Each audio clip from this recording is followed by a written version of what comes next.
ओम श्री गणेशाय नमः। ओम नमो भगवते वासुदेवाय। श्रीमद् भागवत में षष्ठ स्कंद पहला अध्याय प्रारंभ करते हैं। अजामिलोपाख्यान का प्रारंभ। राजा परीक्षित ने कहा, भगवान, आप पहले द्वितीय स्कंद में निवृत्ति मार्ग का वर्णन कर चुके हैं तथा यह बतला चुके हैं कि उसके द्वारा अचिर आदि मार्ग से जीव क्रमशः ब्रह्मलोक में पहुंचता है और फिर ब्रह्मा के साथ मुक्त हो जाता है। मुनिवर, इसके सिवा आपने उस प्रवृत्ति मार्ग का भी तृतीय स्कंद में भली भांति वर्णन किया है, जिससे त्रिगुणमय स्वर्ग आदि लोकों की प्राप्ति होती है और प्रकृति का संबंध न छूटने के कारण जीवों को बार बार जन्म मृत्यु के चक्कर में आना पड़ता है।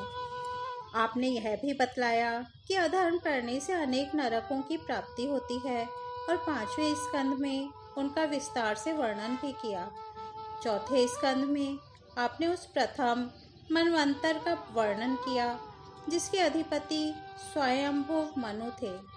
साथ ही चौथे और पांचवें स्कंद में प्रियव्रत और उत्तानपाद के वंशों तथा चरित्रों का एवं द्वीप, वर्ष, समुद्र, पर्वत, नदी, उद्यान और विभिन्न द्वीपों के वृक्षों का भी निरूपण किया।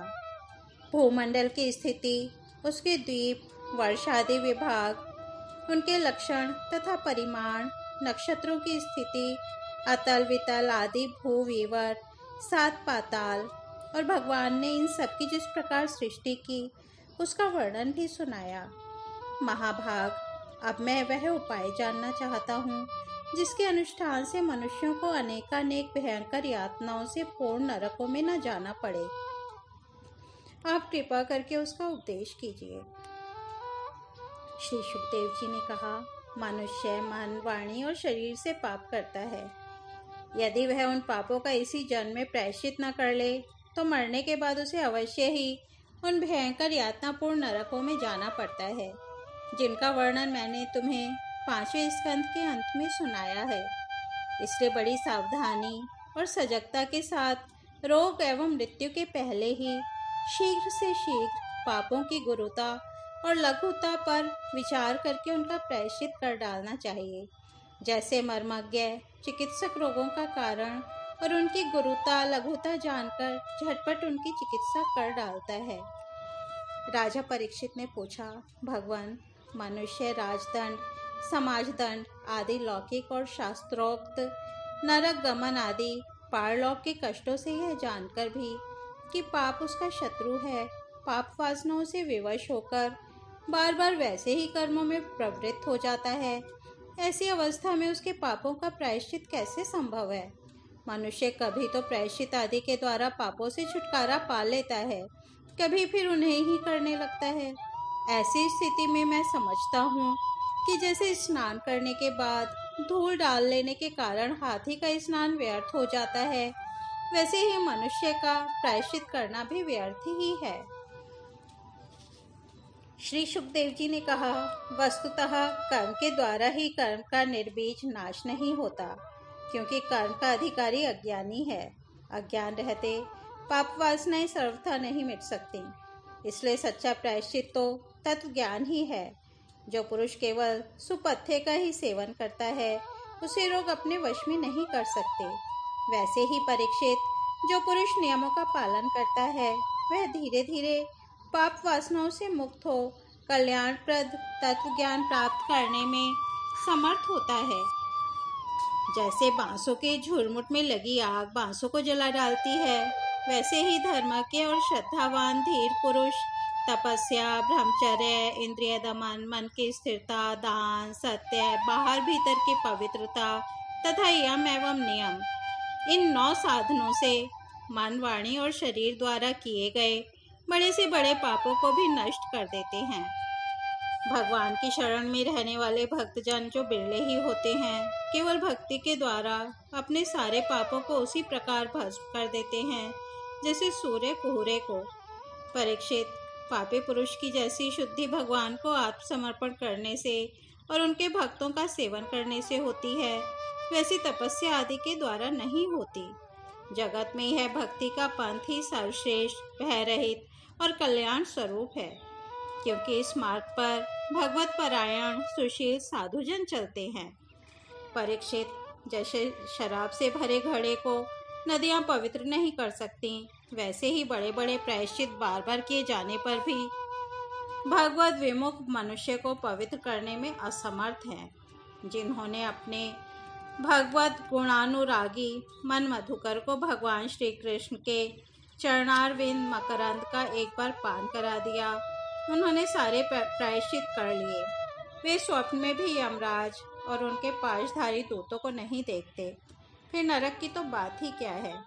परीक्षित, इस विषय में महात्मा लोग एक प्राचीन इतिहास कहा करते हैं। उसमें भगवान विष्णु और यमराज के दूतों का संवाद है, तो मुझसे उसे सुनो। कार्नेकुब्ज नगर अर्थात कन्नौज में एक दासीपति ब्राह्मण रहता था। उसका नाम था अजामिल। दासी के संसर्ग से दूषित होने के कारण उसका सदाचार नष्ट हो चुका था। वह पतित कभी बटोहियों को बांधकर उन्हें लूट लेता, कभी लोगों को जुए के छल से हरा देता, किसी का धन धोखाधड़ी से ले लेता तो किसी का चुरा लेता। इस प्रकार अत्यंत निंदनीय वृत्ति का आश्रय लेकर वह अपने कुटुंब का पेट भरता था और दूसरे प्राणियों को बहुत ही सताता था। परीक्षित, इसी प्रकार वहां रहकर दासी के बच्चों का लालन पालन करता रहा। इस प्रकार उसकी आयु का बहुत बड़ा भाग 88 वर्ष बीत गया। बूढ़े अजामिल के 10 पुत्र थे। उनमें सबसे छोटे का नाम था नारायण। माँ बाप उससे बहुत प्यार करते थे। वृद्ध अजामिल ने अत्यंत मोह के कारण अपना संपूर्ण हृदय अपने बच्चे नारायण को सौंप दिया था। वह अपने बच्चे की तौतली बोली सुन सुनकर तथा बाल सुलभ खेल देख देख कर फूला नहीं समाता था। अजामिल बालक के स्नेह बंधन में बंध गया था। जब वह खाता तब उसे भी खिलाता, जब पानी पीता तो उसे भी पिलाता। इस प्रकार वह अतिशय मूढ़ हो गया था। उसे इस बात का पता ही न चला कि मृत्यु मेरे सिर पर आ पहुंची है। वह मूर्ख इसी प्रकार अपना जीवन बिता रहा था कि मृत्यु का समय आ पहुंचा और वह अपने पुत्र बालक नारायण के संबंध में ही सोचने विचारने लगा। इतने में ही अजामिल ने देखा कि उसे ले जाने के लिए अत्यंत भयावने 3 यमदूत आए हैं। उनके हाथों में फांसी है, मुंह टेढ़े टेढ़े हैं और शरीर के रोए खड़े हुए हैं। उस समय बालक नारायण वहां से कुछ दूरी पर खेल रहा था।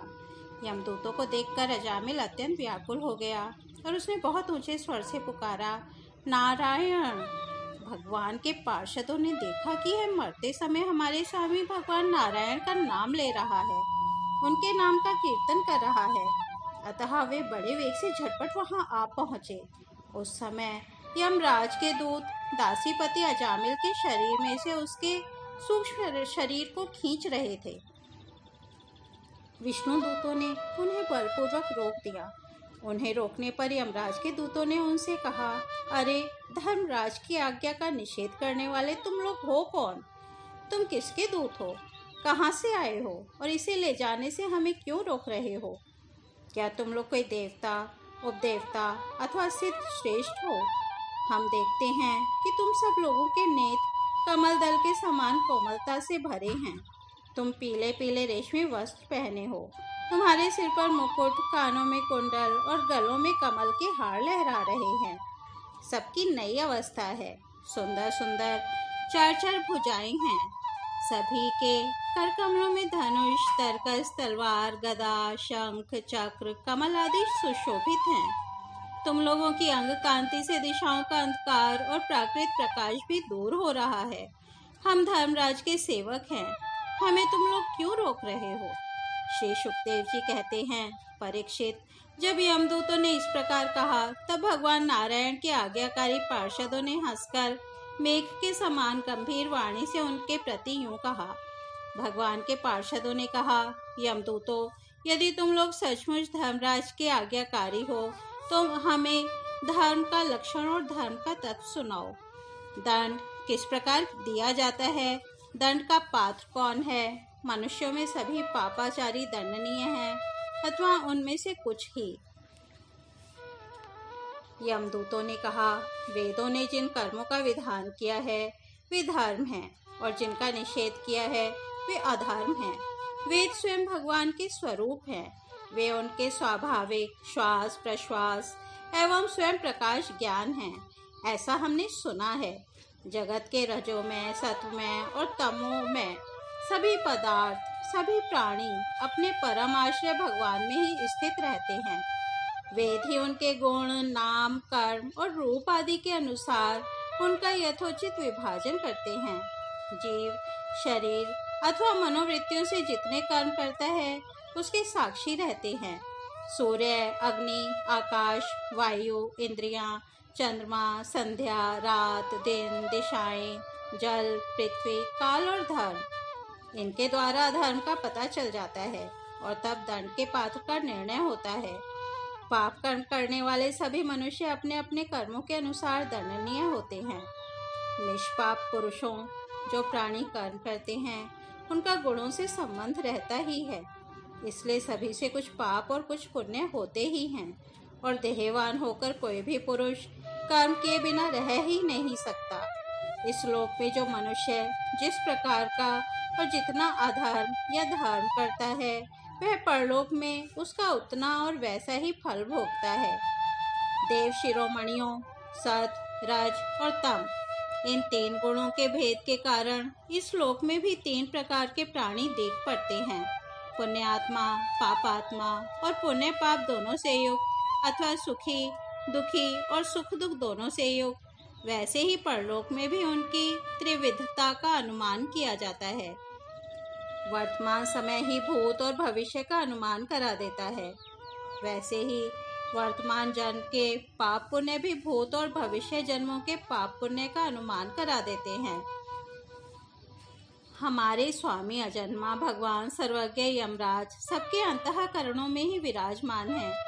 इसलिए वे अपने मन से ही सबके पूर्व रूपों को देख लेते हैं। वे साथ ही उनके भावी स्वरूप का भी विचार कर लेते हैं। जैसे सोया हुआ अज्ञानी पुरुष स्वप्न के समय प्रतीत हो रहे कल्पित शरीर को ही अपना वास्तविक शरीर समझता है, सोए हुए अथवा जागने वाले शरीर को भूल जाता है। वैसे ही जीव भी अपने पूर्व जन्मों की याद भूल जाता है और वर्तमान शरीर के सिवा पहले और पिछले शरीरों के संबंध में कुछ भी नहीं जानता। सिद्ध पुरुषों, जीव इस शरीर में 5 कर्मेंद्रियों से लेना देना, चलना फिरना आदि काम करता है। 5 ज्ञानेंद्रियों से रूप रस आदि 5 विषयों का अनुभव करता है और 16वें मन के साथ 17वां वह स्वयं मिलकर अकेले ही मन, ज्ञानेंद्रिय और कर्मेंद्रिय इन तीनों के विषयों को भोगता है। जीव का यह 16 कला और सत्वादि 3 गुणों वाला लिंग शरीर अनादि है। यही जीव को बार बार हर्ष, शोक, भय और पीड़ा देने वाले जन्म मृत्यु के चक्कर में डालता है।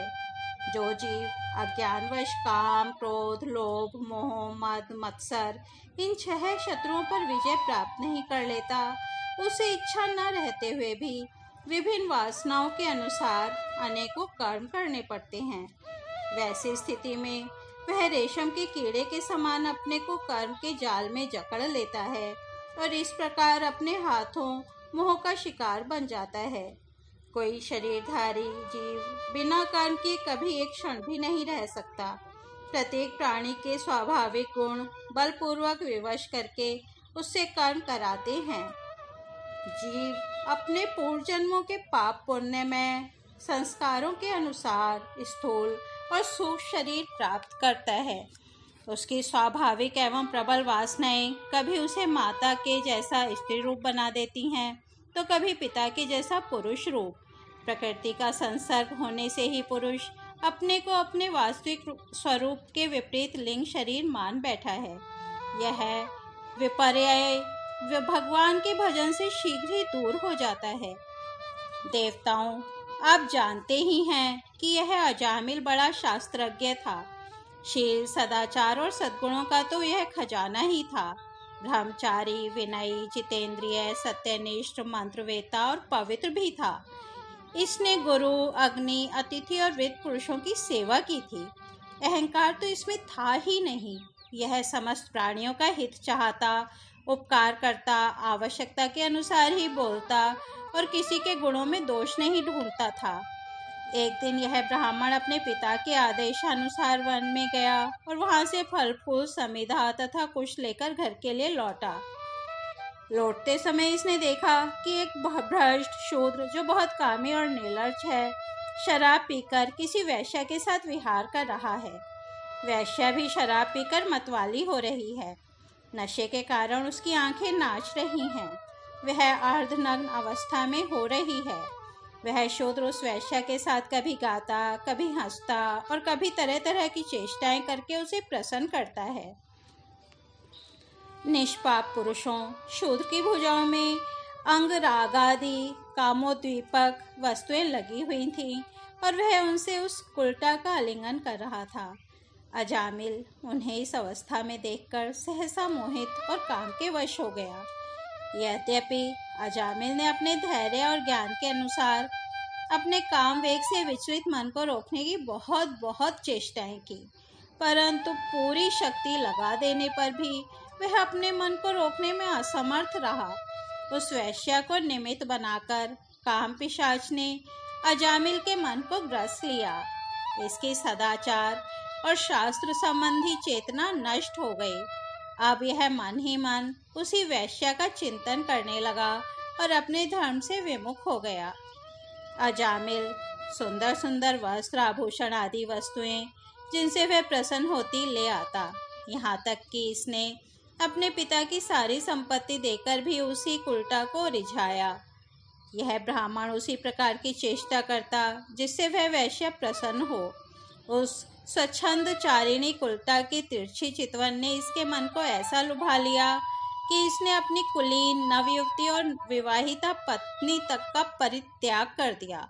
इसके पाप की भी भला कोई सीमा है? यह कुबुद्धि न्याय से अन्याय से जैसे भी जहाँ कहीं भी धन मिलता वहीं से उठा लाता। उस वैश्या के बड़े कुटुंब का पालन करने में ही यह व्यस्त रहता। इस पापी ने शास्त्राज्ञा का उल्लंघन करके स्वच्छंद आचरण किया है। यह पुरुषों के द्वारा निंदित है। इसने बहुत दिनों तक वैश्या के मल समान अपवित्र अंश से अपना जीवन व्यतीत किया है। इसका सारा जीवन ही पापमय है। इसने अब तक अपने पापों का कोई प्रायश्चित भी नहीं किया है। इसलिए अब हम इस पापी को दंड पाणी भगवान यमराज के पास ले जाएंगे। वहाँ यह अपने पापों का दंड भोगकर शुद्ध हो जाएगा। इस तरह श्रीमद् भागवत में षष्ठ स्कंद पहला अध्याय समाप्त होता है। कल हम दूसरा अध्याय विष्णु दूतों द्वारा भागवत धर्म निरूपण और अजामिल का परम धाम गमन सुनेंगे। तब तक हम यही विराम देते हैं। हरि ओम तत्सत।